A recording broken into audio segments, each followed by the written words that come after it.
Hello दोस्तों, आज दिनांक 7 नवंबर 2024 दिन गुरुवार, कार्तिक मास शुक्ल पक्ष षष्ठी।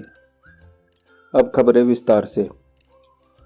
दिल्ली हाईकोर्ट ने यमुना तटों में छठ पूजा मनाने की परमिशन देने से इनकार कर दिया है। कोर्ट ने बुधवार को कहा कि नदी का पानी बहुत प्रदूषित है, इसमें पर्व मनाने से लोगों की सेहत बिगड़ सकती है।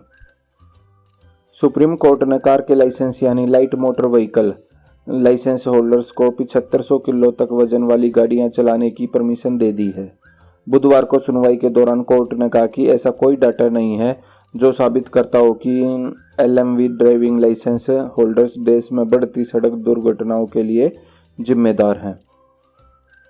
नई दिल्ली में बुधवार को हुई मोदी कैबिनेट की बैठक में पीएम विद्या लक्ष्मी योजना को मंजूरी दे दी गई। इसमें हायर एजुकेशन के लिए 7.5 लाख रुपए तक के लोन पर भारत सरकार 75% क्रेडिट गारंटी देगी। जम्मू कश्मीर विधानसभा ने राज्य के स्पेशल स्टेटस अनुच्छेद 370 को फिर से बहाल करने का प्रस्ताव पास कर दिया है। हालांकि बीजेपी विधायकों ने इसका विरोध किया और प्रस्ताव की कापियां फाड़ दी। विधायक वेल में जाकर नारेबाजी करते रहे। एआईएमआईएम के विधायक अकबरुद्दीन ओवैसी मंगलवार को संभाजी नगर में चुनाव प्रचार कर रहे थे। चुनावी सभा में आए लोगों से अकबरुद्दीन ने कहा, अरे भाई 15 मिनट बाकी है, सब्र करिए। न वो मेरा पीछा छोड़ रही है न मैं उसका पीछा छोड़ रहा हूँ। चल रही है मगर क्या गूंज है। सुप्रीम कोर्ट ने बुधवार को बुलडोजर एक्शन पर यूपी सरकार को फटकार लगाई है। अदालत ने कहा, यह मनमानी है, आप बुलडोजर लेकर रातों रात घर नहीं तोड़ सकते। आप परिवार को घर खाली करने का समय नहीं देते, घर के सामान का क्या, उचित प्रक्रिया का पालन किया जाना चाहिए।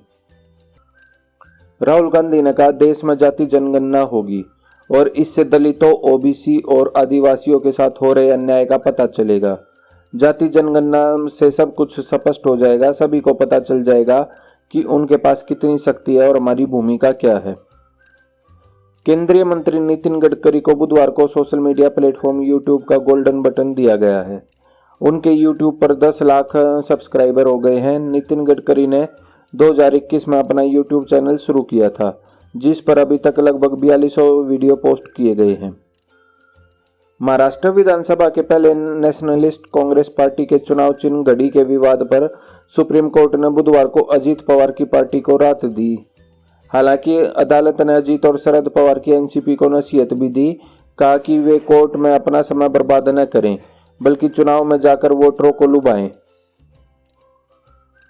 केरल उपचुनाव से पहले पुलिस ने मंगलवार देर रात महिला कांग्रेस नेताओं के कमरों में छापेमारी की। चुनावी प्रचार के लिए पलक्कड आई कांग्रेस नेता बिंदु कृष्णन और सनीमोल उस्मान एक होटल में ठहरी थी।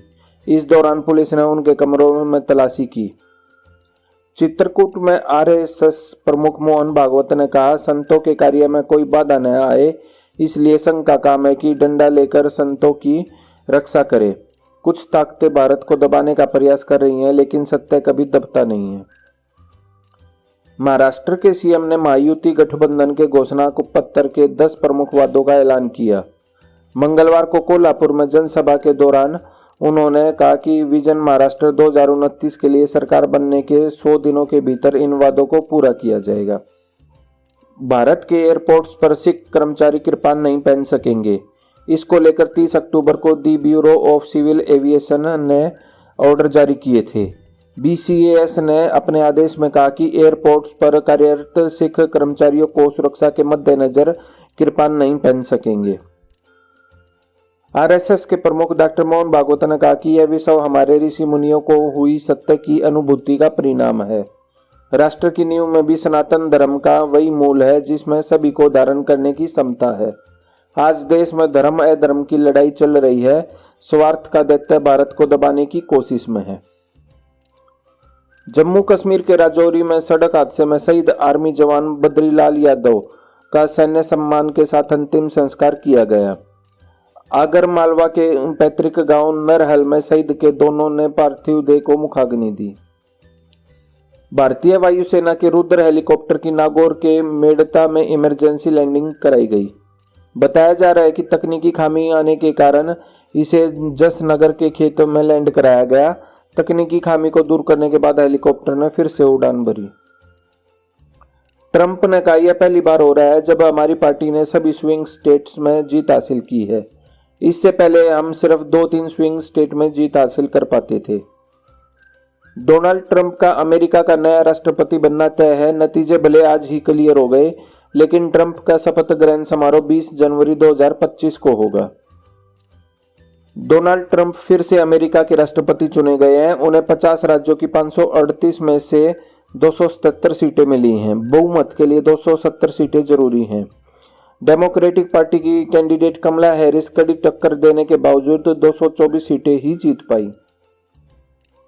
थाईलैंड ने भारतीय नागरिकों के लिए अपनी वीजा फ्री एंट्री पॉलिसी के अनिश्चितकालीन विस्तार की घोषणा की है। ये योजना 11 नवंबर 2024 को खत्म होने वाली थी। इस पॉलिसी के तहत इंडियन विजिटर्स थाईलैंड में 30 दिनों तक वीजा फ्री रह सकते हैं।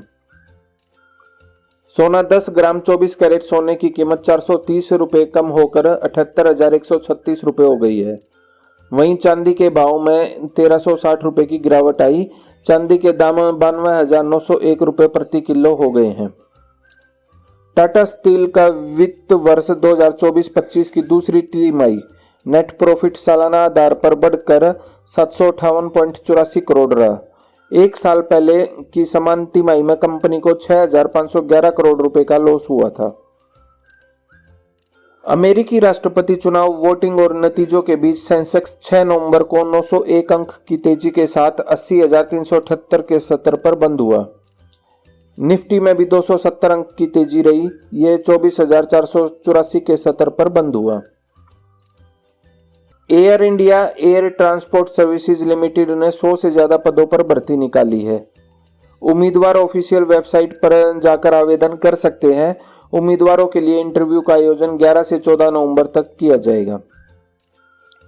Indian oil corporation limited Chennai ने अप्रेंटिस एक्ट 1973 के तहत इंजीनियरिंग और नॉन इंजीनियरिंग ग्रेजुएट अप्रेंटिस के 200 से ज्यादा पदों पर भर्ती निकाली है। उम्मीदवार ऑफिशियल वेबसाइट पर जाकर आवेदन कर सकते हैं। तो दोस्तों, आपको हमारी ये वीडियो कैसी लगी? अगर आपको हमारी ये वीडियो अच्छी लगी हो तो लाइक शेयर सब्सक्राइब करना ना भूलें। Thanks for watching.